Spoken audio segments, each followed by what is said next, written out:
Hi, Rachel. Hi, Adam. How are you? Good. How are you? I'm great. So first of all, I love Russell Crowe, and I like when Russell Crowe is like, "I'm going to be a detective," because all I can think of is the nice guys. Even when Yeah. he's as serious as possible, I'm like, he's going to do some slapstick thing in like 10 minutes. But I liked this movie. The approach to Roy is so kind of out there, but it has to be because he can't remember what's going on, and he's also trying to like resolve a case that he thinks he already solved. For you, when you are kind of putting on all of those mystery levels with just like a regular detective story and on top of the Alzheimer's, what for you was the challenge of making sure we were fully on board, which like I was from the moment we meet Roy on? I think it's putting the audience in Roy's experience. So I think when you're meeting his character, um, he feels alone and he feels isolated and he feels confused and disoriented. Um, and so it was really always finding ways to kind of approach narrative and sort of visual style in a way that captured those ideas.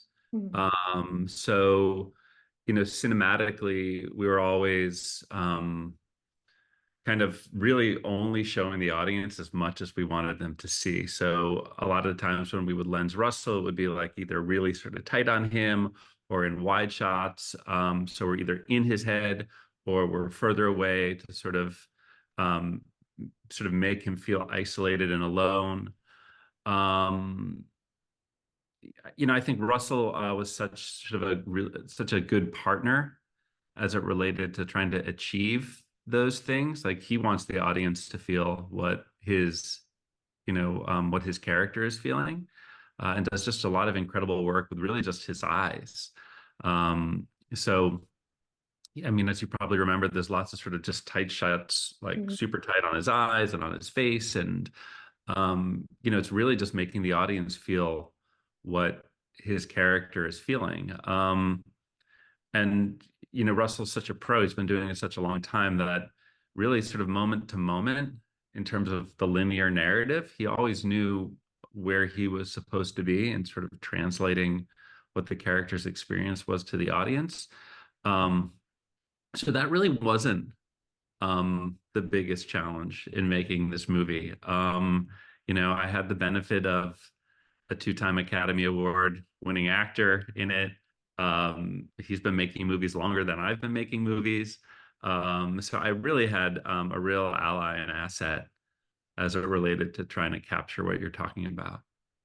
Yeah, and so there are a lot of questions that I have that I'm like, I think that's the point. I'm not supposed to have those answers. I'm supposed to come up with them myself, but I have them anyway.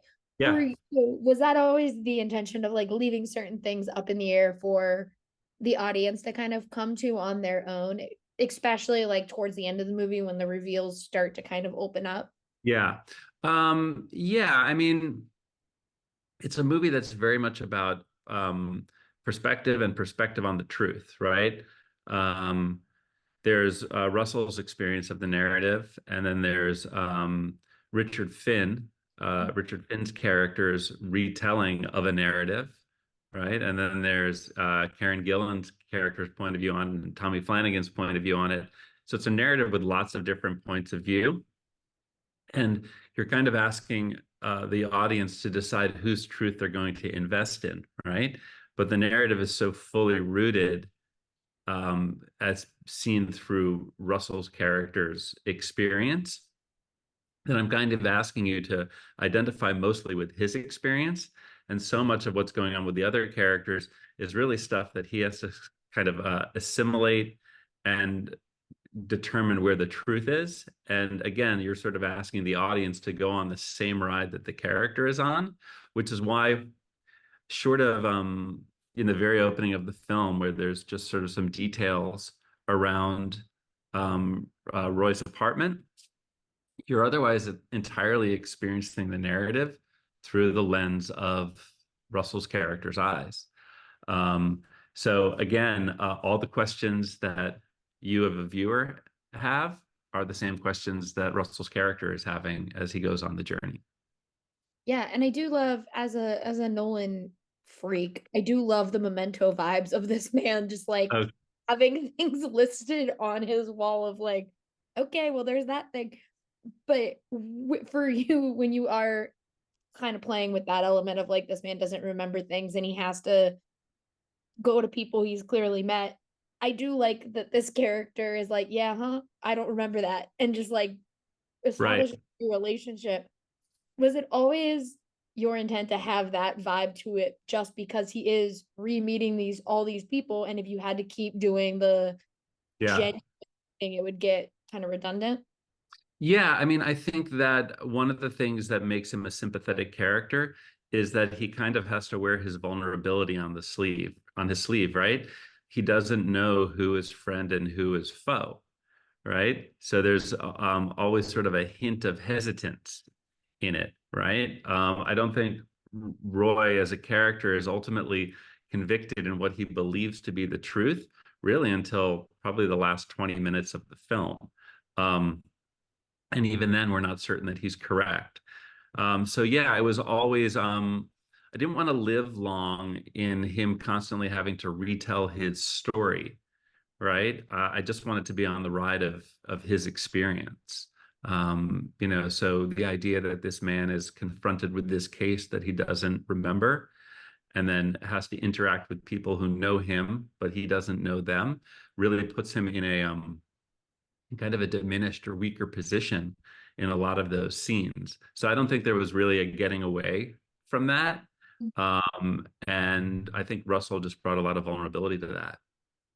Yeah, and to switch gears a little bit, I'm a huge Karen Gillan fan. Like minute I saw her on Doctor Who, I was like, okay, I love her, and just had continued to like see everything she's done. But it is such a different kind of role for her. She's done slightly like thrillery twist things in the past, but this is a completely different kind of woman.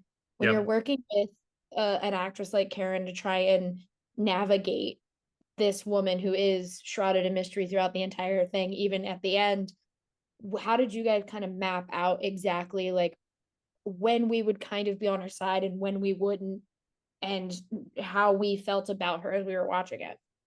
I don't think that I didn't apply like a good, bad judgment on the character so much.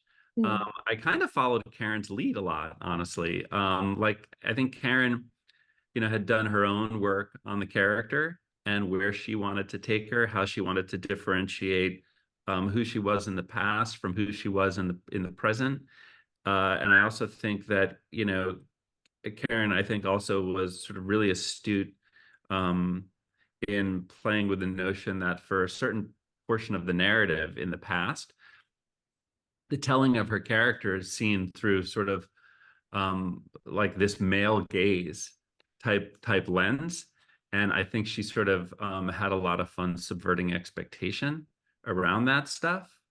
Um, but she's just such a gifted actress. And um, I think part of what was really alluring about casting Karen is I think that people are so used to seeing her sort of in Jumanji or sort of in the MCU that it's kind of it's kind of unexpected casting, I think, in a way. Um, so, I just always asked her to just be totally honest about sort of what she thought the character's experience was.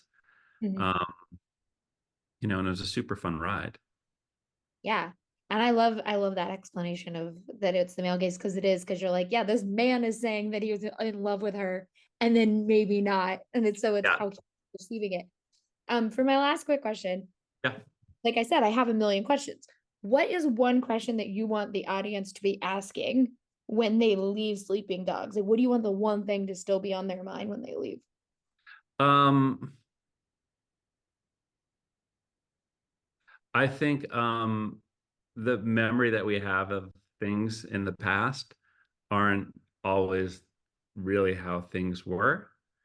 And I think it invites a viewer to sort of look at their own experience around memory and the awareness of any person's past, because our memory is really what shapes who we are.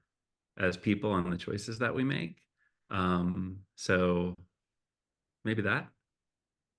Yeah. Oh, I love it. Thank you so much for talking with me. I really Thank appreciate it. you. And I can't wait for people to get to see Sleeping Dog. Well, thank you so much for your time. Thank you. Have a great one. Bye, you too.